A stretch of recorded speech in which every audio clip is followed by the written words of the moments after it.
kiddies.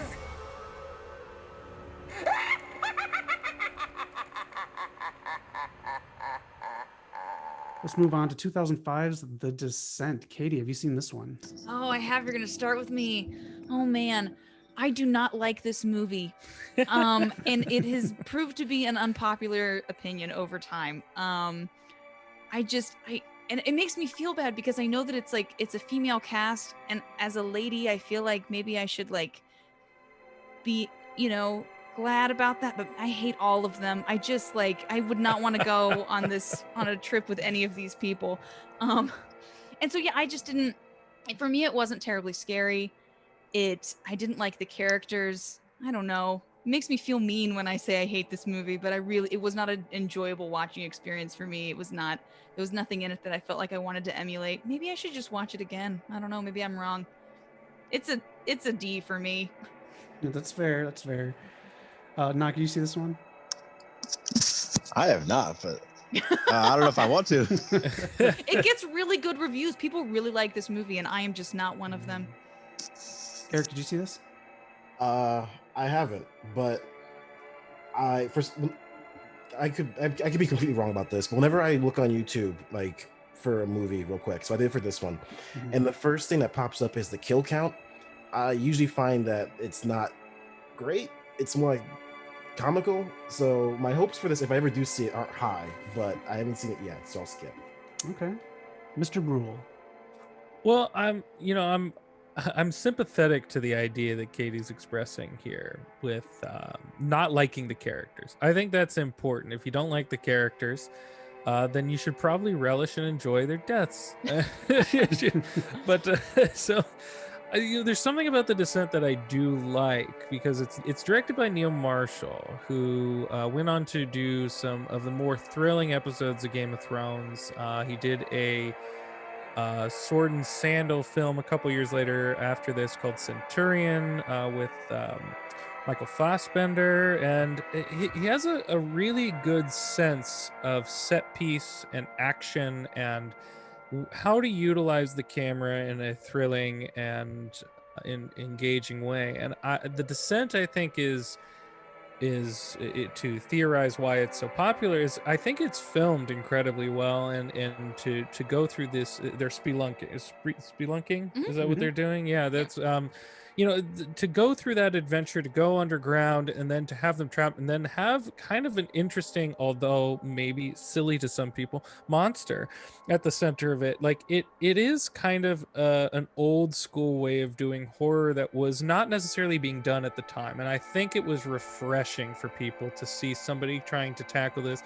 And maybe he got a little more respect or accolades because it was an all-female cast, but I do find it to be a thrilling experience. I'm more prone to give it a B, just based on the way it's done. I will, however, say that if you have not seen his previous film before he did this, Dog Soldiers, his werewolf film is far superior to this. It is an incredible movie. I would more recommend that than this, but this would be a B. Okay. We lost Connor for a little bit. Oh no. I'll grade this. I'll honestly say a C. I think, like what you said, it was so well done, but in honesty, if you watch like The Descent 2, it's kind of the exact same formula and not well done, really. So it kind of like showed the flaws of, I guess, I don't want to say the story, but maybe the story of The Descent for me. That's fair. Yeah, absolutely. But they never went into space, so it's not as bad as Critters or Leprechaun. All right. I don't know when Connor's coming back, so I'll come back to him for the next one. We'll start it anyways. The Return of the Living Dead. Brains. This movie is so excellent. 1985 classic. Kyle, your thoughts on this one? It's just the cheese factor, isn't it? Like it's just so cheesy and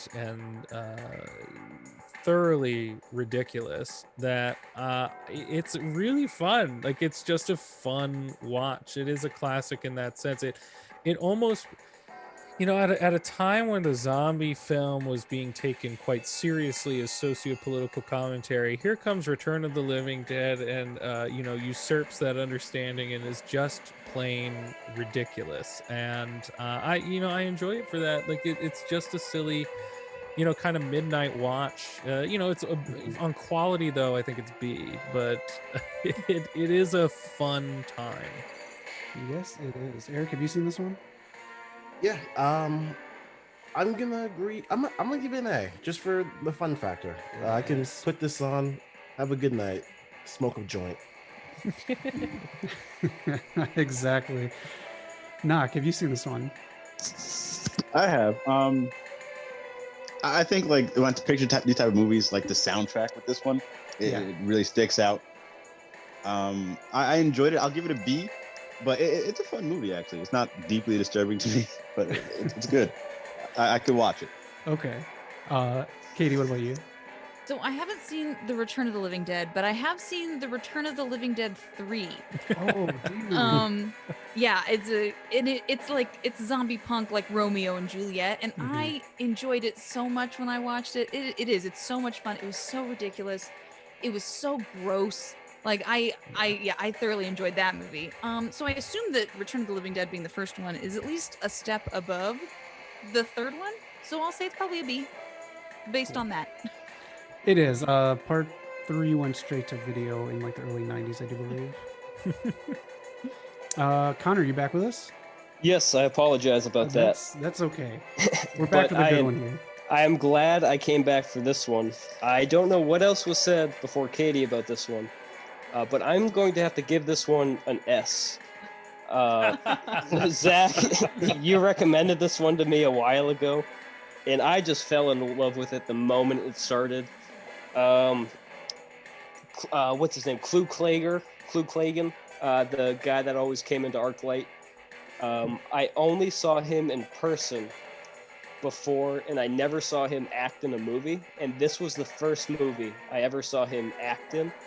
And I fell in love with the man even more than I already was, because he is such a delight as a grandfather.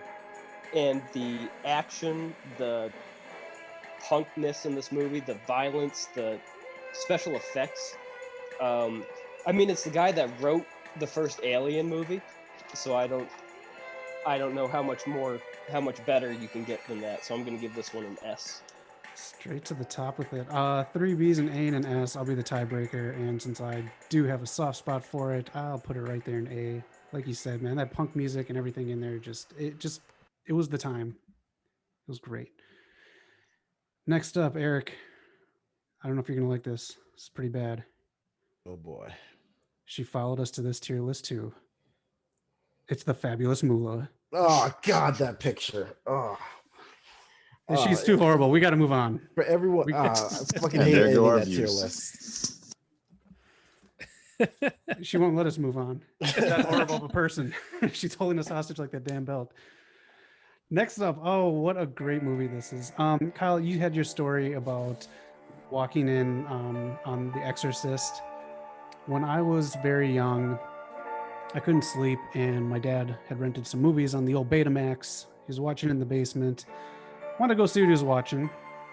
I get down there, I'm not going to spoil it, during a certain bed scene. And that was my first experience with horror.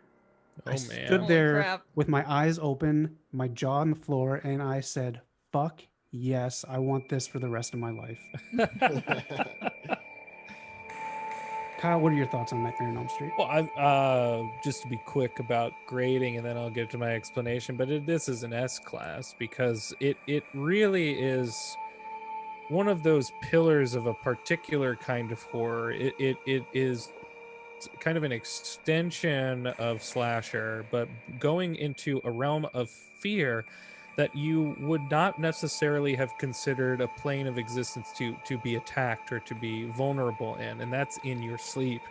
And not just sleeping and being attacked, like like physically in your mind. Like it is a conceptual piece of horror that is thoroughly lived and felt, and it is a supernatural way of horror that really feels plausible, which is rare. It's a rare kind of experience. And I mean, Wes Craven is just a revolutionary in the horror genre for numerous examples. I mean, even going to Scream, which is I think his superior work. But with Nightmare on Elm Street, I think just as an example and a kind of a revolutionary take on what was a preconceived and kind of assumed genre that might not have been inventive, he went and invented something with it and did something new.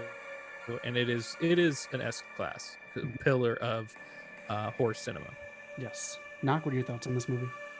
It's gonna be S for me also. I will admit, the first time I ever seen Freddy was in Freddy vs. Jason, so not the best introduction to it, but I've since gone back and seen the movie. This is genius. Freddy's an icon now, and the whole concept is just very, very, very, very scary. So I'm gonna give it an S. Nice. Katie, what are your thoughts?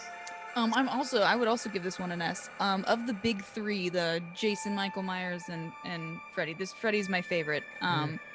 And yeah, and of course the aforementioned scene at the end, which I feel like the whole movie just kind of culminates into that, and it's so well done. Yeah, this one's a lot of fun, and it's got a scary edge to it that I really enjoy. Eric? Oh, that's an F, man. No, I'll seriously, I'll give it an S. I don't know, Had me going. I don't know if charisma is the right word to use for Freddy, but I think he was the first like scary character that I was like, wow, this guy's gonna fucking kill me, but he's pretty cool. And yeah, I enjoy everything about him. It's a franchise now. He's a great character. I give him an S. Yeah. And Connor, you just watched the whole series. Was a month ago? It was probably 3 weeks ago at this point, so pretty recently. I was so man, I was happy to see you watching those movies. You went all the way into where Freddy started testing material on you before he kills you. But what are your thoughts on this first one right here? The first one is obviously an S. I do agree with what everybody else said. I just have one question. Was it the Johnny Depp bed scene, or was it with the... Okay. That would be quite exhilarating to walk into as a child to see that happen. I will say that. The Tina one would have got me too. Yeah, that's what I was confused about. I didn't know which one it was. Gotcha. All right. Another great one up there.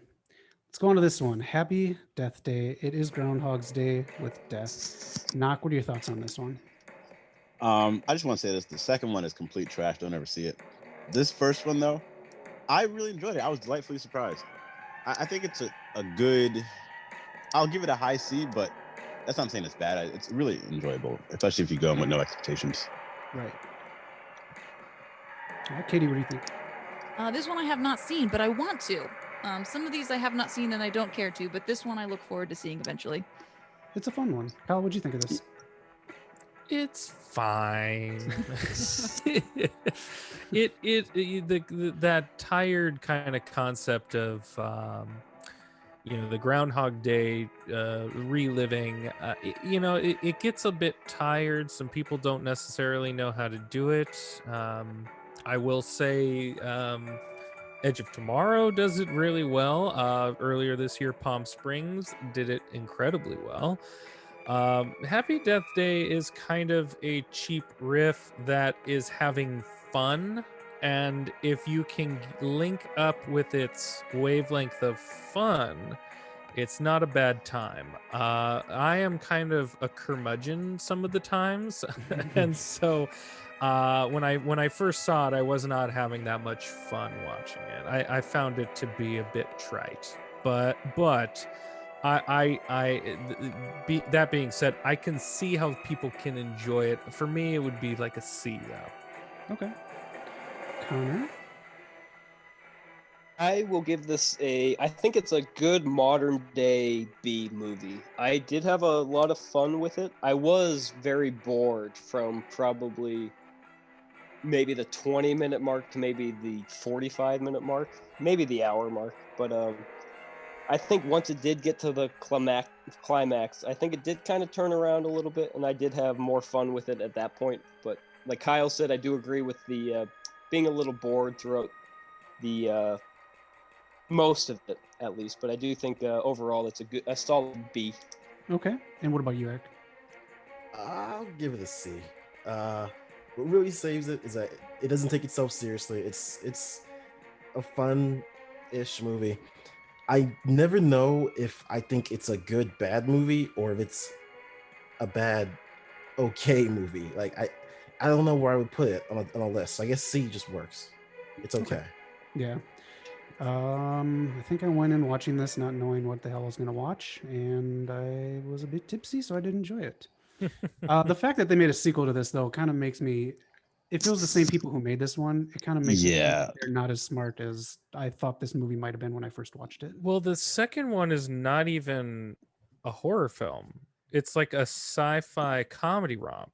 Right. It kinda takes itself too seriously. Weird. It's weird. It takes a drastic deviation in direction. It which oddly is kind of respectable considering it's a sequel to a franchise that you want to be repetitive, but it was strange. It was just strange. Mm-hmm. All right. Next up, Cabin in the Woods. Katie, do you like this one? I love this movie. This movie is fantastic. It brings me great joy. It obviously, as someone who really enjoys horror movies, it's fun to watch for the tropes and the build up, and you kind of see, the repeated jokes they make about Japanese horror and how they've, got a 100%, streak or whatever. They're, unbroken, that they always succeed every year, and that's fantastic. Mm-hmm. And then you've got all this build up, and the payoff in the third act is just like equal parts horror and humor. I mean, I remember just like howling in laughter and then being like, that's so disgusting. Like, I can't believe that they just did that. And it was wonderful. Just the build up and the payoff on that was incredible. I love this movie. It's an S for sure. Nice. Eric? I'll agree with that. Just sorry. I'm not the huge biggest fan of horror movies, but when I look at this objectively, I can't imagine not giving it an S. Yeah. It's pretty well written. And it's fun. Knock, what about you? I'll give this one an A. It is really well done. I do like the script of it. It's cool to see Sigourney Weaver in it. I think it's an A for me though. Okay. Connor? This movie is freaking hysterical. And the only reason I'm going to give it an A and not an S is for the atrocious American accent from Chris Hemsworth. If they got somebody else to do that, or at least if he tried a little bit harder, it would have been an S for me. But overall, I do think this movie is fantastic, but I'm going to keep it as an A just because of his accent. Fair enough. Kyle, what about you? I mean, this movie is a piece of genius. Drew Goddard is a great writer, and how he conceived this is a genius stroke of a parody of horror, and that's what mainly for me what it is a parody of horror. It's using all those tropes, all those assumptions, all those representations, all those archetypes, and then twisting them around and putting them into a literal game of sacrifice for the gods, and it's so funny. When I first saw this, I wasn't even expecting that. I had seen some trailers, and of course, trailers up at a point when it's a perceived horror film, the marketing has to do it on the safer side, so they don't tell you necessarily that it's actually a funny horror film at the center of it. Like maybe there's some hints to it in the trailers, but when it opened up with the good old Richard Jenkins, and I'm forgetting his other Bradley Whitford. Yeah, thank you. Riding in a little cart around the office and having just shoot the shit dialogue, I was like, and then it had a reference to another great horror film, Michael Haneke's Funny Games by Cabin in the Woods, just coming over them and with a music sting. I was like, I'm in for greatness for this movie, and I was not disappointed. It is a phenomenally conceived film that is twisty and turny and hilarious, and it is worth it for seeing a man get the fate he so deserves, getting eaten by a merman, at the end. It's so good. So you going S? You going A? Oh, S. Yeah, excuse me. Oh, that's S. no It is an problem. S class. Yes, it is so rewatchable. All right, next up. Oh, too horrible. I don't want to talk about so horrible. The finale of Game of Thrones. All right, let's talk about something a little more appetizing. Hellraiser, 1987. This movie. There's like 3 movies I can't eat while I watch. This is one of them. The original Texas Chainsaw is one of them, and probably a Medea movie is another one of them. But Knock, have you seen the original Hellraiser? I have not, but this looks crazy, man. I don't know if I could see this. Oh, just don't eat anything with red sauce. Eric, have you seen this one? I haven't, but yeah, everything about it just gave me the creeps. Every time I see clips of it or pictures, it just. Ugh. Yeah. So for that, I'm willing to at least give it a B for the fact I've never seen it, and it still gets me. Okay. Katie, have you seen this one? I have. I love Hellraiser. I've only seen the first one. I don't know how the series goes from there. But yeah, I loved watching Hellraiser. I went in knowing essentially nothing. I knew the Pinhead visual. But I didn't know anything else. And so like watching this movie and the tone that it has, and it's just kind of, it sits poorly in your stomach, essentially. You kind of just feel uncomfortable the whole time. Mm-hmm. And then when they introduced the Cenobites, and it's, I don't know the number, if there's either 4 or 5 of them, and they all have I think it's 5. yeah, they all have weird, hooks in their faces and pulled back, and one of them, he just has his teeth chattering, and Mm-hmm. I loved it. I was like, what is happening? It was amazing. I love Hellraiser. It's an S for me. There you go. Yeah, this ain't for me. Yeah, the other Hellraisers, especially after part 3, really go downhill, like bad. Pinhead was not supposed to be in any Hellraiser movies following this, but of course, studio wants their own Michael Myers and Freddy, so he was added into it and just kept in through the duration. Kyle, what do you think about Hellraiser? Katie and I talked about this briefly the other day. I find the concept of Hellraiser inspired. Like it is on a different plane of experimentation and fantastical use of horror. Talk about something that inspires nightmares. Like it's when you're exposed to it, I think your nightmarish vision changes. Like there is something so demonic, satanic, and horrifying about being exposed to the visuals that Clive Barker here has concocted. And I do find it on a pinnacle of a particular type of horror that I don't think necessarily has been tapped into equally. Like this is something of a different dimension, like literally and figuratively. Like this is something that is quite inventive, and I do have to give it. This is more of an A for me. I don't know. It doesn't hit me like Nightmare on Elm Street does, but there is something haunting and that stays with me after you've seen Hellraiser, and it is an effective use of horror that nobody really does today. It is a kind of a demon of its own. Like it really is quite great, but it's an A. Yeah. Connor, did you go through this series yet? I have not, mainly because I haven't seen any of them yet, so I was going to save them for last. Okay. I was going to do this right before Halloween started, so probably tomorrow I will be doing Hellraiser 1. Beautiful. So I am going to not eat anything red beforehand, like you suggested. Don't, or sandwiches or jam or like yeah. Yeah, Kyle, to what you said, I really love this movie, but I think it's like the scenes where it's just like the humans interacting. I don't think they're that well done, so that kind of brings it down a little bit. And there's something of the human element that is missing as compared to something that is truly classic. Yeah, that's the only reason. But there's something. But on the horror angle, it is. I mean, when you see it, you're just like, oh, I don't think I will sleep the same ever again. Mm-hmm. All right, next up, the Tony Todd classic. Say Candyman 5 times and you get candy. Kyle, do you like this movie? I have a charming appreciation for it. It is a solid slasher film at the the tail end of when that genre was pretty much dying. It's effective. It's interesting. It's kind of a use of creating its own mythos based off of other mythos. Like it it is like Bloody Mary, but you do it with the Candyman. It's well done. Tony Todd is great in it.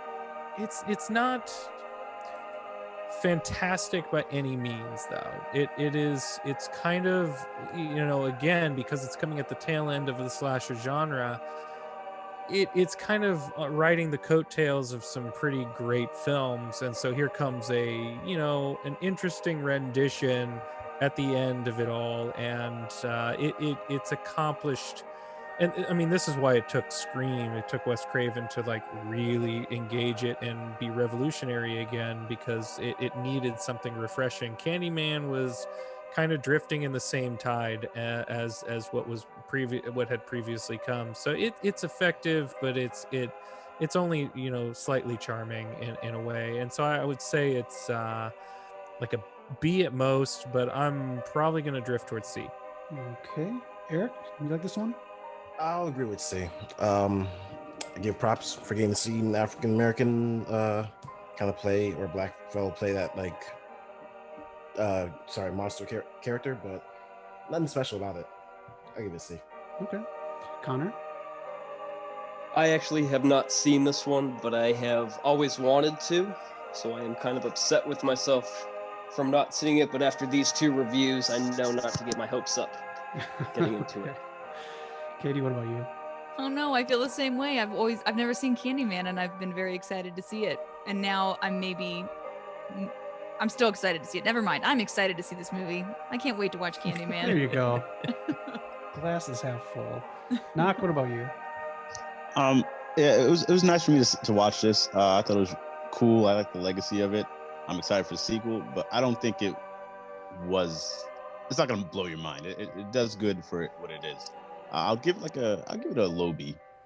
Okay. Yeah, we'll keep it in the C. Again, I think it's the stuff with the humans interacting that really kind of makes it lag. Yeah, it's kind of a C to me too. I wish it would have been a little bit more. I'm looking forward to the new remake. So Yeah, hopefully they can inject something interesting to it. yeah. All right, I have such a soft spot for this one. I love this movie so much. Tales from the Crypt present Demon Knight, Jada Pinkett, Billy Zane, so many people in this movie. CCH Pounder, I'm forgetting the main guy. Death from Bill and Ted 2. Yes. William Sanderson? Yeah. Yep. Okay. William Sanderson. Yeah. So, who has not seen this movie? I have not. I have not either. Neither have I, but that cast list sounds pretty good. Zach, Oh, I man. watched it today just for you. Oh, I love you. Oh my God, was What it did you think? fantastic? Yes. Oh, it was great. Yes. Oh man, it was 90s cheese, but I ate all of it. Ah, I loved it all. It's so good. So there's two more. The third one is awful. That one's straight to video that I didn't even know about. The second one came out a couple years after this one. It was with Dennis Miller, called Bordello of Blood, and it was more straight up comedy. This movie does such a great balance of comedy, horror. Man, it's just fucking good. Like the Gravediggers, Filter, like the soundtrack is kicking too. Like I love this movie. If anyone wants to watch this, I am all for it. If you guys want to watch it online together, we can Zoom it like this. I love this movie so much. Please seek this movie out. I'm always down for Well, watching. yeah, a movie now I want to review. watch it. Yeah, Now I want to watch it more than Candyman. This movie's so, oh man. This It was is my No, it was, Billy Zane was great. I let you down. It was my mistake. It was William Sadler. Sadler, is, yeah. Yeah. Connor, you're the only grade. What's it going to be? I'll probably give it an A. Okay. Fair enough. I know it's probably a B or a C, but I liked it just enough to give it an A. I will recommend that movie to anyone. I love it so much. Let's keep the anthologies going. Tales from the Hood. Who has not seen this one? Again, I my urban credo is going down because I have not seen this. I have not either. Same. Yeah. Connor. I have seen this one. Oh my god. Glad you're back. Hotter My, saving uh, the day. My dad is a huge fan of David Allen Greer. So when I Nice. knew that he Yeah. was in this movie, I was all in. I will say, since it's Tales from the Hood, there's 4 different tales throughout the movie, not to spoil anything, but David Allen Greer's comes in second. And I think his is the best one. But this one is a lot of fun. It was hysterical. I'm probably going to give it a, I don't know. I think I'll give it an A because I had too much fun with this movie for what it was. Cool. I grew up with this one, and it's, I don't know, I guess maybe that's the same reason I love Demon Knight so much. This hit me at the right time. I love the cast of this movie. It was such a rarity to see just an all black cast in a horror movie, which I don't understand because I feel like white people go to horror movies the least. I Just agree. based on Yeah. working at a movie theater and working at a blockbuster. Speaking as a white person, I seldom go to horror films, so I don't know. I was as a fellow white person, I see a lot of horror movies, so I don't know.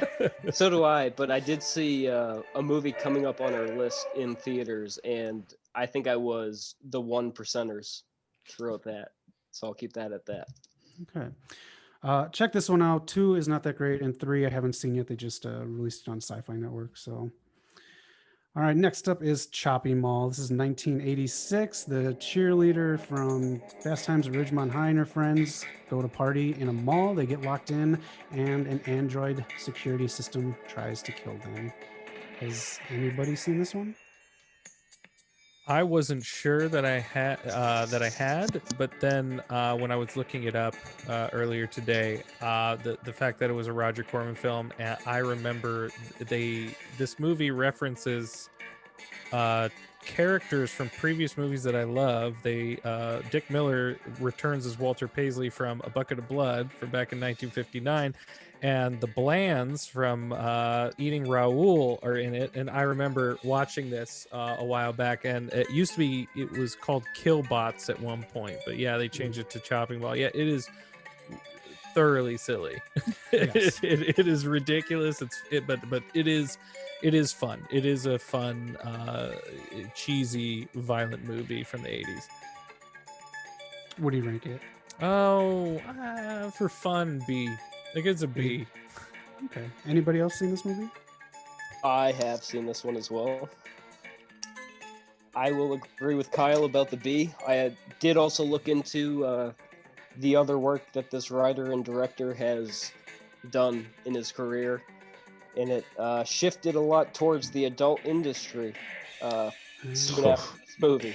So I knew what I was getting into when I watched it.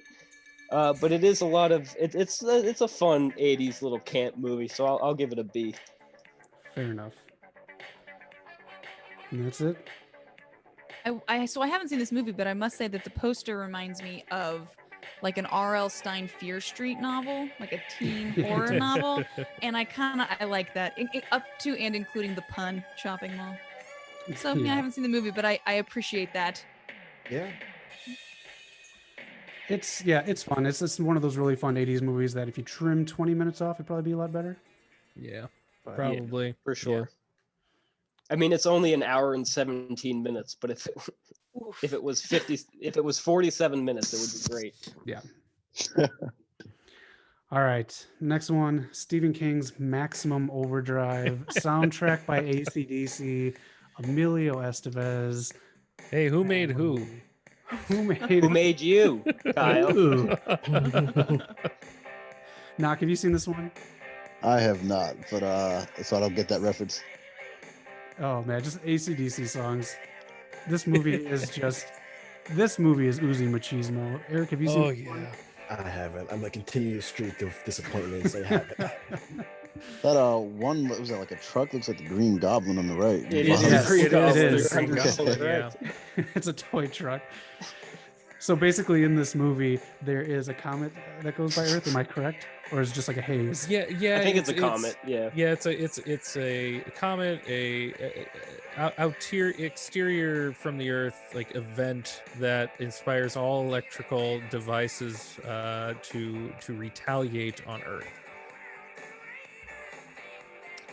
So basically, the trucks are trying to kill you. Transformers. I wish. Connor, what do you give this movie? An S for everything you just said. Stephen King, AC/DC, Emilio Estevez. It's the first and the only movie Stephen King directed from his own piece of work.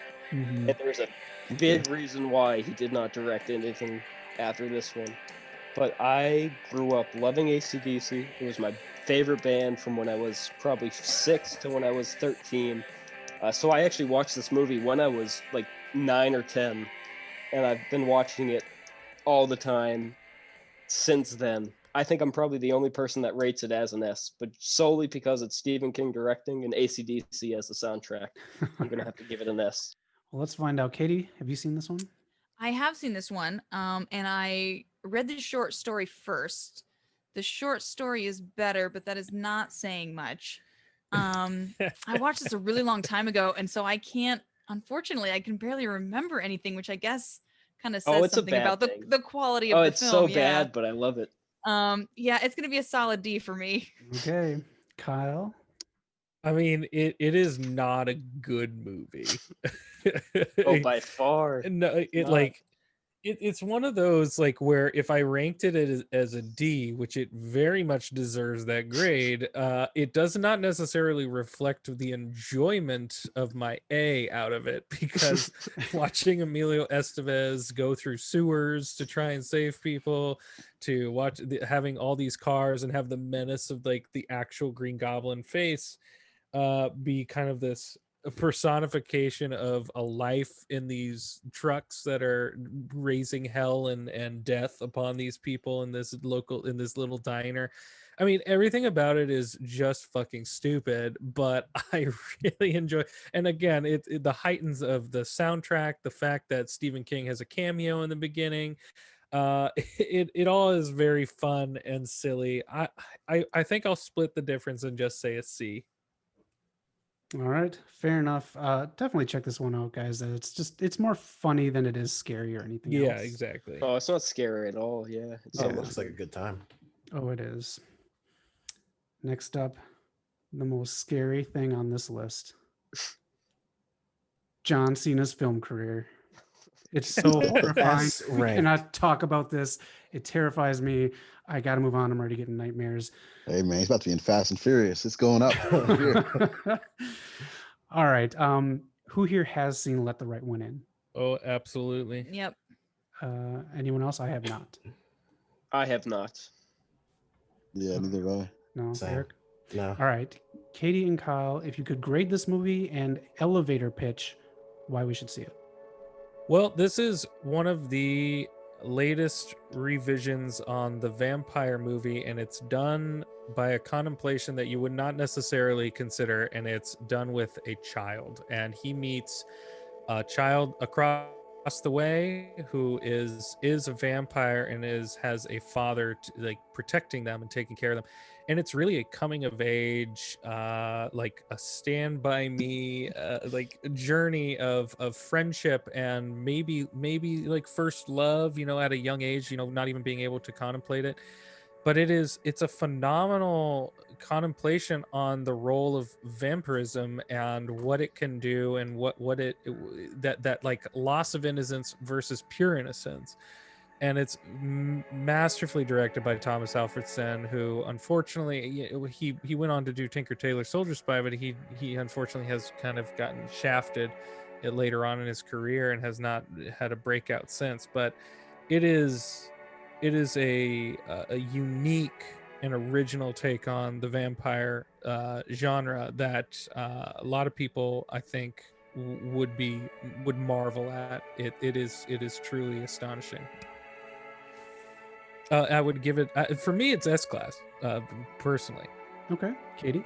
So So this movie is one of the few movies where I watched it and I thought, I wish I could watch this again for the first time. Yeah. Like, it was just such a incredible experience. I was completely invested in the characters. The story it's beautiful and haunting and terrifying. I mean, it is certainly a horror film. I said earlier about A Quiet Place and how they use the children very well, and this is like above and beyond. It's next level. The use of children and a childlike innocence is just, it's incredible, and it makes for this heartbreaking story that's just really, really well done. It's S class. All right, I'm going to find this one and watch it. There is an English version. Yeah, there was Oh, a remake by Matt Reeves it was called Let Me In. He's the guy who's doing the next Batman movie with Robert Pattinson. It's fine. It's fine. It's got Richard Jenkins and Chloe Grace Moretz. She's not young enough. That's the problem. Is she's a little too old for the role, Kyle. and it just wasn't at the level. It's competently directed, it's well filmed, but it's missing the soul of that film. Okay, so skip that one and go to this one. Yeah. All right, fair enough. 4 left on the list here. One of my all-time favorites, Poltergeist, 1986. Just rewatched it this past weekend. Knock, have you seen this one?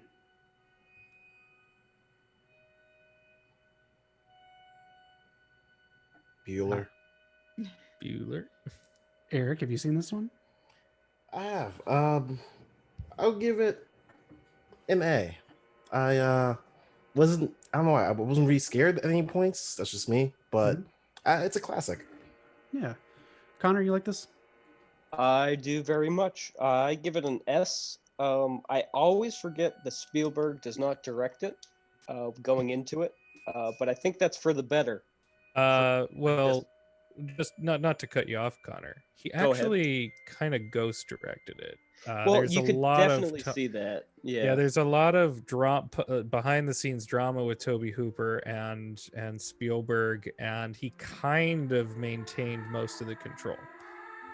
That makes a lot more sense after watching the movie again, because I haven't seen it since high school, so I watched it for the first time again the other week, and I do like it a lot, despite the whole drama that happened behind the scenes. But it's got Coach from Coach and his wife have a fantastic relationship throughout the movie with their kids, and then as a husband and wife. I don't want to say it's relatable because I'm not married, but you do get very connected to the family before the shit hits the fan, so to speak. But like Eric said, it's not really creepy at all. If I was younger and watched it, for sure I would be creeped out, but I did have a lot of fun with how spooky it is, so to speak. So I'll give it I'm going to keep it as an S. Okay. Katie? I love this film. It is interesting to watch it. When I was younger, I watched it for the first time, and I did have the reaction of, oh no, I'm afraid of the closet. I'm afraid of the clown doll. I'm afraid of getting grabbed by a tree, I guess. Those were the fears that were instilled in me watching the movie for the first time. And then watching it again as an adult and relating to it as an adult, I was like, oh, I'm afraid for the child getting pulled into the tree. I'm not afraid of getting pulled into a tree. For some reason that seems silly as an adult, but I feel the fear of the adults watching these things happen to these kids. And I feel like that's a hallmark of a very successful film to, go over, span the test of time in terms of a person's own viewing experience. You can watch it at different points and feel different fears because it's so universal, I suppose. It's an SS for me. Nice. Kyle? Yeah, Katie. What Katie just said, tapping into the different perspective you can tap into an idea of what is fearful as a child versus what is fearful as an adult, and that this film kind of balances the both of them, and that you can come to it with different experiences. Talk about though that this is a PG rated movie, and it is absolutely terrifying. Give it the credit it's due, because that's a difficult level to accomplish. I think it is a phenomenally made film, even considering the drama, considering actually the drama behind the scenes, that they were able to tactfully and congenially put this all together. I think it is an S class. It is a representation of what is a kind of horror that is not necessarily topped. Like, you have to put these things kind of in categories, and Poltergeist is a representation of a particular category of horror that is hard to top. It's at the top of its representative class, and I really do admire it. So yeah, this would be a particular S class for me. Okay. And Knock, are you back yet? No, they took him. He's in. they Yeah, took him. That's yeah, it. that's what happens. All Game right. over. We'll put this one in S class right up there. Again, the special effects hold up, which really make this Yeah. movie so great. Even watching it in high definition, I don't see a flaw. Again, like you guys talked about, the people make the movie, the reactions, Hmm. decisions. But next up is Child's Play, the original 1988. Connor, have you seen this one? Of course I have. Okay. I love this movie. I do only give it an A though, or no, I give it a B. I mean, it's kind of how much horror can you get? I'm not afraid of dolls. I will start by saying that. So how much horror can you get from a doll coming to attack you when you can just kick it with your foot and send it flying into a dumpster? But I am dating someone who is absolutely petrified by dolls, so I do like where the horror comes from. I like the cast of this movie a lot. The kills in this movie are a lot of fun, for sure. The whole possession of the doll is a little funky for me. I think it just came out a little before my time to really get behind that, so I'm gonna keep this one at a B. Okay. Eric, did you like this one? So I saw the 2019 version first. And Oh no. that completely ruined any chance for me, like, looking at this one any higher than a B. Yeah. Like Connor said, I never fully got into the whole thing about it's a doll. Like, you're fucking telling me I can't fight a doll. Why doesn't no one just stand up and fight it back? But yeah, I'll give it a B, like a low B. I just never got into the whole concept. Okay. Kyle, what about you? I mean, yeah, this as people have said up to this point, it's really hokey and silly concept. I think the voice work Brad Dourif gives is convincing enough to make it fun. It is a bit silly. The kills are quite good. I don't find it particularly scary. I do find it kind of funny. The fact that it is a doll and that's killing, and I think you have to come to that with some 80s horror. I don't think they're meant to actually be scary. I think they're meant to be a little tongue-in-cheek scary. And with that in mind, it's somewhat enjoyable. A B. It's a solid B for me. All right. Katie? So I watched this movie specifically because Brad Dourif was in it, and I was a little disappointed how quickly he becomes the doll, which I guess is fine. Yeah. I think the one thing that I enjoyed about this film was the subtle transformation from the Buddy doll to this like serial killer deranged doll. I enjoyed that visually. If you look at the way he starts at the beginning of the movie, it's pretty fun to see how he subtly changes, as he murders people. And with that, it's a B. I'm going across the board here. Knock, what about you?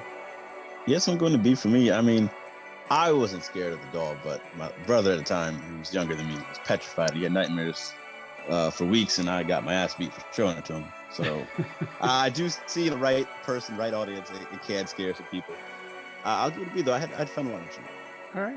Yeah, it is fun. And the remake is one of the worst things I saw last year. So Yeah, you messed up there, Eric. The remake isn't entirely.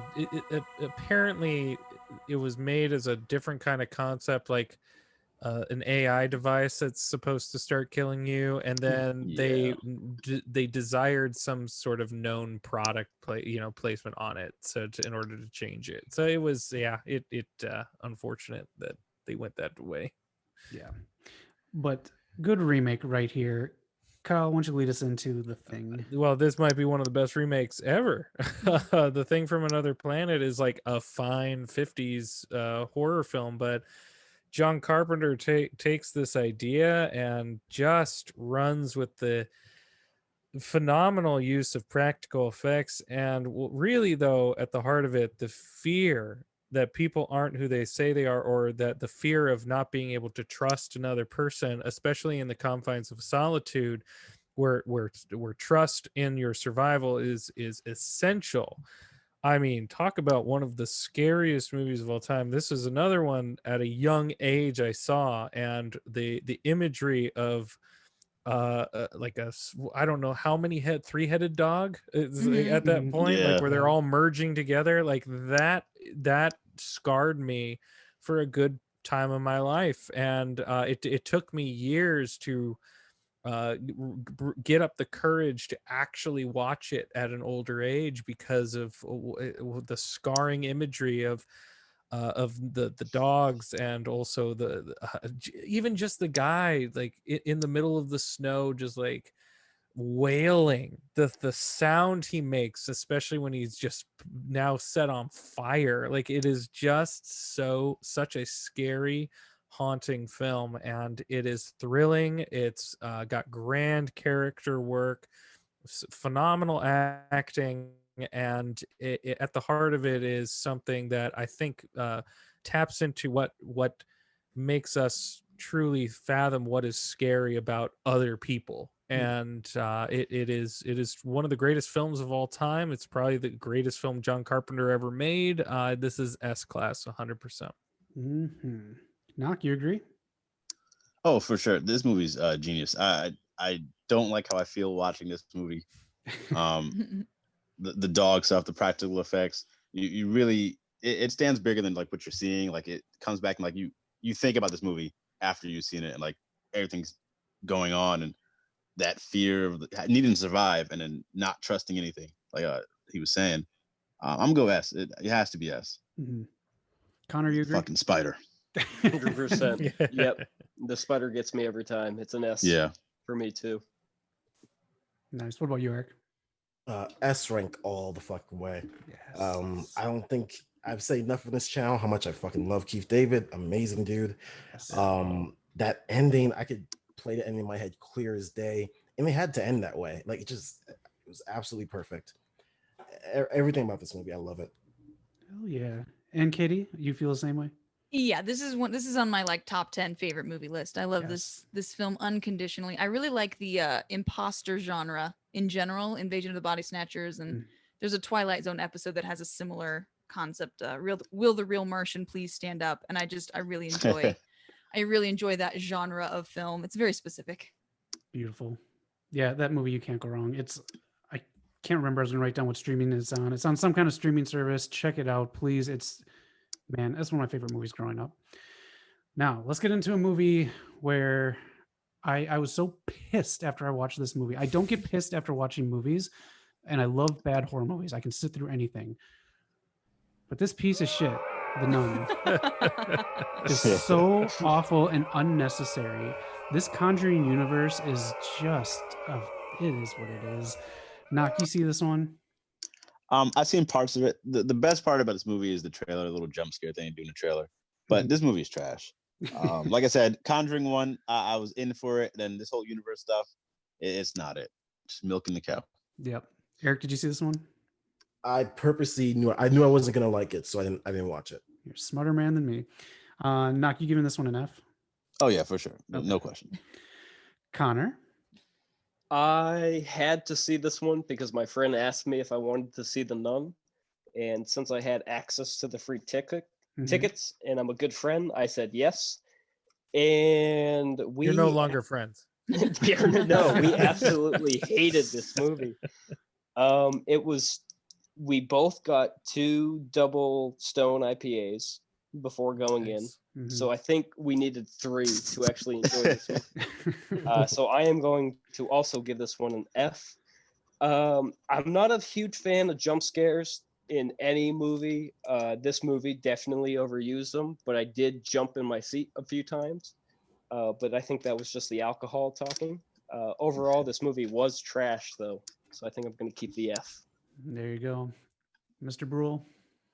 This movie was written by what seems to be a Catholic who hates his faith but didn't pay attention in school and tried to funnel that into a film that seems scary about Satan, and it is terribly done. the the theology behind it is lazy and laughable, and it's disappointing that they have as at the center of it Damien Bachir, who's a phenomenal actor, who's the one carrying it out, and it was thoroughly not only just disappointing but like painfully terrible. It's not even remotely scary. It's a slog to get through, and it's just laughable at every single moment, and not in an enjoyable way. It's you laugh in pain, like you're just like, this is painful. Who wrote this? This doesn't make any sense.